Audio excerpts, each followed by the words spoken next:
Coach, I'm sure you saw Cooper Dawson's announcement, just your reaction when you saw the video and how all that blew up nationally.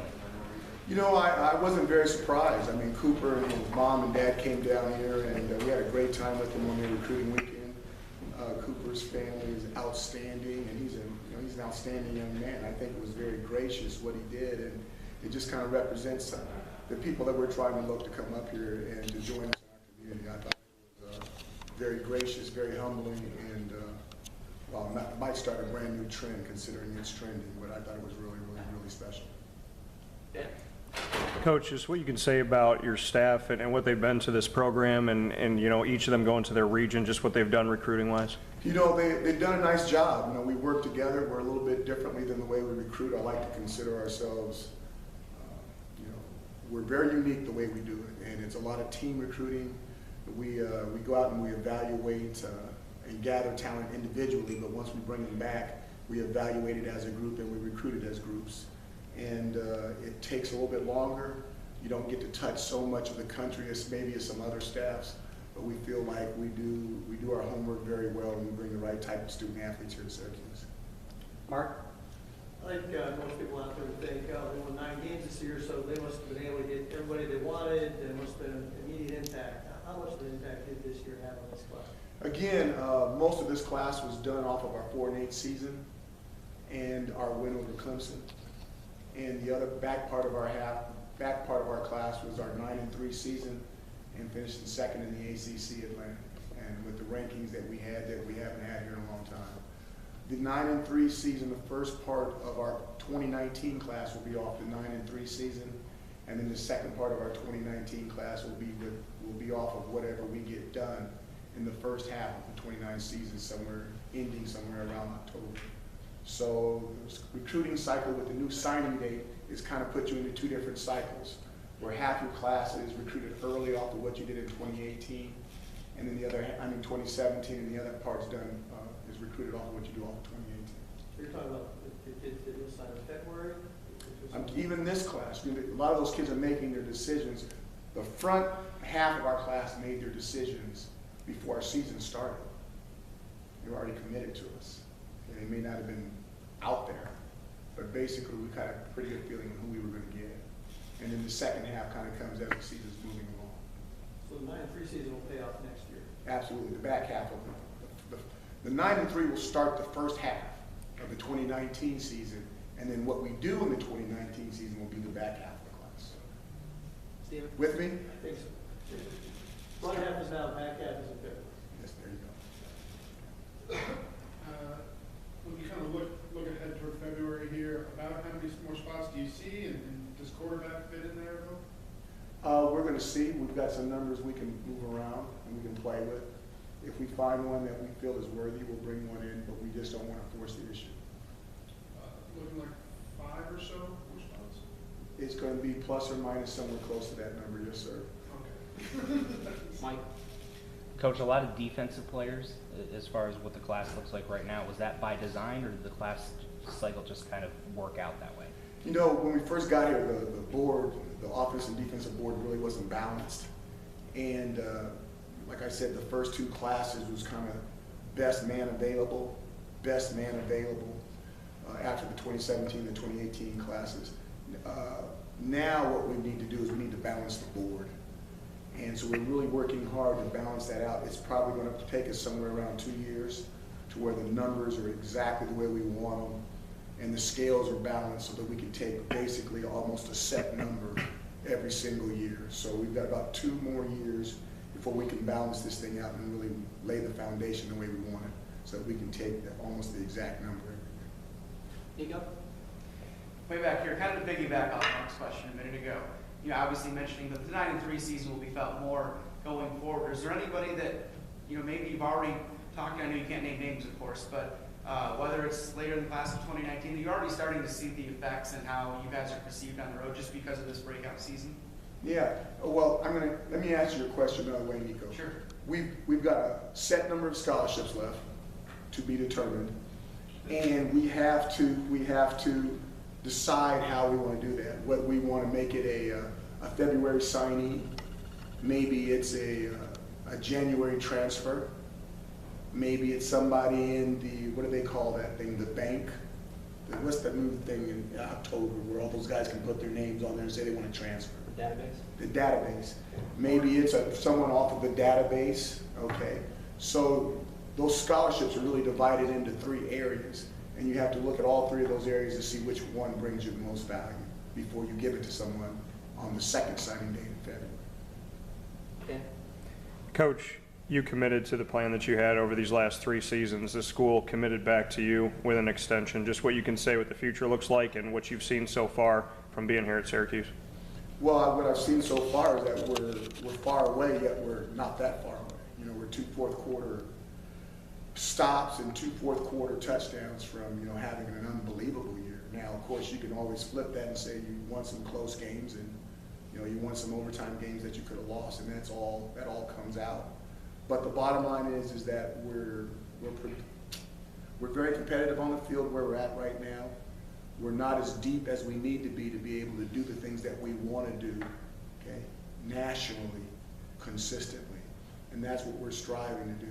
We've got to build our depth up so that we can consistently be good enough that occasionally we can have that type of season that's outstanding. But that only comes with fantastic depth, where if you have the injuries, it doesn't set your entire team back, regardless of where that injury might be. The commitment that you have from the school, though, just what that means to you from John Wildhack and the athletic department. You know, I think the commitment from the chancellor all the way down to the athletic department with John Wildhack and the community. And I mean, they're part of that too. I mean, I'm sure I wouldn't be sitting here with a new contract if they felt bad about me. And the same thing with the football team. You know, out of all the things that were said and all the people who had said them, I got the most out of the football players say that they were glad that I was here and they were glad I was going to be around so that other young people could have a chance to be coached by me. To me, that was very, very flattering. Mark? All right, so we have front half and back half, but it is, Okay, you got to speak up. we have front half and back half class, but it is one class, correct? Yes, sir. All right, so tell me what this class today represents and how much more you'll add to it in terms of talent because of the 9-win season in February do you anticipate? I don't know. We have to see how much more we can add to this class. Again, we're still at the stage where most of our guys are 3-star athletes. I can't stand that star thing, but we'll throw it out there. That 3-star athletes that we have to develop in the weight room and we have to develop on the football field. Whether we have an Andre Cisco and an Andre Smith, whether we have a guy that can stand out and help us on the football field in 2019, we'll see. Hopefully we have 2 or 3 more of those individuals. But those individuals are extremely rare. And really, as the team continues to get older and more mature, that should happen less. It shouldn't happen more unless that individual is truly, truly exceptional.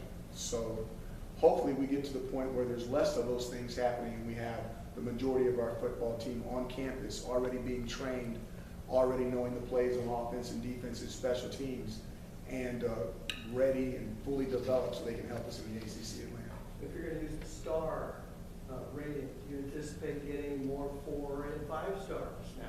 You know, I don't know. I'm going to have to talk to a little bit more of them. You know, they're hard to get. Okay, there's a lot of public scrutiny about, you know, those guys going to certain places. And there's got to be a special individual to be able to step away and say, I can see the vision, I can see the future, and this is where I want to go and be a part of it, because we're going to be blazing our own path and not necessarily following down the path that other people have already set. Darius? Coach, how many of this class, these signings that you already have, do you expect to maybe enroll in January? And is there a bigger benefit for the athletes to be able to do that, or for the coaches to kind of get? That's kind of based off of NC2A stuff. I don't want to get the number out there. But if you come in early, you have a better opportunity to not only graduate with your undergraduate degree, but graduate with your master's degree. You get an opportunity to redshirt. That's from an academic standpoint. Obviously, from the athletic standpoint, you get an opportunity to go through spring ball, which is what Andre Cisco did last year, which really gives you a strong opportunity to be a major player in the fall camp to win you a position, because you don't have to think about what you're doing. You already know what to do, and you can just let your athletic ability come through. Nate? I don't know how much you've thought about this, but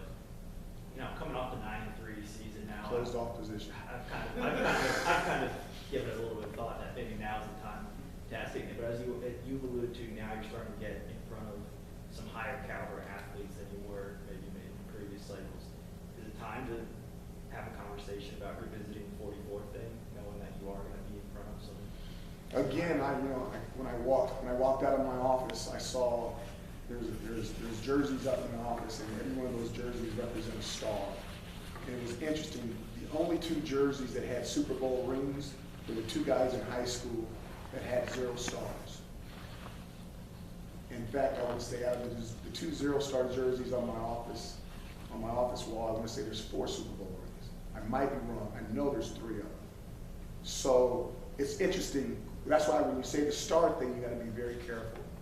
There's 5. Okay, let me back up for a second. I want to say in the last Super Bowl, they said that there were more 3 stars, 2 stars, and 1 stars in the game than there were 4 stars and 5 stars on both teams combined. You guys do your homework. Be careful about labeling, 18-year-olds, because you don't know what they're going to turn out to be in 21 and 22. Just look at some of the men in this room. We could raise our hands. What we were at 18 and what we are now. I know you. You were nowhere close. That's right. I'm looking at you. So totally different. And it's hard to predict all that stuff. It really is hard to predict it. So you just got to be careful, I think. Oh, but I was talking about the 44 jersey here. Well, you were talking about 2 things. You talked about the stars and with the 44 jersey. Right. We got to make sure we recruit somebody good enough that they can wear the 44 jersey. We'll see. I'm just curious if it's maybe time to have those conversations at a higher level and revisit that conversation, knowing where you're trying to take the program and knowing what that number Okay, can now possibly you're be. confusing me, because as far as I know, the 44 jersey is not retired. You're telling me it's retired. No, I'm saying they're waiting for it to bring it back. But Right. So is it retired or not retired? It's not out there. What did he just say? It's not in circulation at the moment. It's not in circulation. I can agree with that. Yeah, it's not in circulation at the moment. So we'll see. Steven? It seems like 2 of the positions you're going to look to replace starters at this year are offensive tackle and linebacker. Obviously, a really highly touted group of linebackers, and you got Darius at tackle, who has some experience. I'm curious how you see those guys maybe fitting into the competition.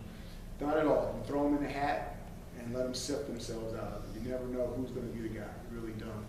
And you just got to make sure that you have enough numbers in those positions that it gives you enough options. Okay, that those guys can hopefully come in and do the job that needs to be done, because we definitely have a need in both the areas you mentioned. Is there maybe an extra emphasis, or, obviously, the linebackers are high school guys, so don't have experience, but getting experience in that position, or, ideally, you want to get the best guys at any spot, but to have them at a spot where you need playing time. We want to get the best guys we can get at any spot, and the older, the more mature they are physically, the better off we are in those situations, unless they're a kicker. Then physically, it doesn't matter. Time for 2 more questions. Nico? Coach, I'll step outside recruiting for 1 second here. I don't know if you saw, you're a busy man recruiting and everything, bowl practices. But on 690, the highway, there's actually a billboard that says, "All we want for Christmas, never mind we got it, it's a picture of you." And I don't think it's affiliated with the university. In fact, it's a picture of when you were at Bowling Green. What does that mean to you when you see that somebody or some company took the time to celebrate your contract extension with something like a billboard on the highway? It's not even, affiliated with SU or anything like that. I'm very flattered by that. I haven't seen it. I've heard stories about it. When I first heard about it, someone said it was fake news. And I'm like, when I hear that term, I'm like, okay, so it's not really happening. But then I guess one of my daughters told me it was real. They drove past it, so I do believe them. It's very flattering. I guess I don't really have much more to say about it than that. I guess I should drive by there and take a look, I guess. Last question. Mark? The 2 linebackers, Jones and Koba, are supposedly 4 stars, and I got 3. I raised my hand a lot. Can you talk about those 2 guys, and if you think either of them could maybe come in and introduce quickly? This is how I look at it. We're going to recruit the best athletes that we can possibly recruit, regardless of what the positions are. It would be really unfair for me to say that those young men are going to come in and be able to do this and do that over young men that have already been in this program that's been physically developed 2 or 3 years by our strength staff, or has been coached 2 or 3 years by individual coaches in our program. You would like to think that somebody that's been with us 2 or 3 years should have not only a physical jump, but a mental jump on anyone coming behind them. That's the way the program should work. Now, that being said, the one thing that we will always do in this program is we will always play the best player no matter what. So that player has an opportunity to come in. We don't haze our freshmen. We bring them in early. We have a big brother system where we're trying to teach them not only the things they need to do to be a good student athlete, okay, but also the things they need to do to become a good athlete. So we do everything in our power to allow them to blossom, to have the opportunity to play early, although we will not give them a gift, and we will not favor an upperclassman in that situation. So if a young man can come in like an Andre Cisco and make a move on everybody else in that position, he'll get every opportunity to do it. But you would like to think that the guys in the program have an advantage over the guys that haven't been in the program. Thanks All very right. much, Coach. You guys, thank you.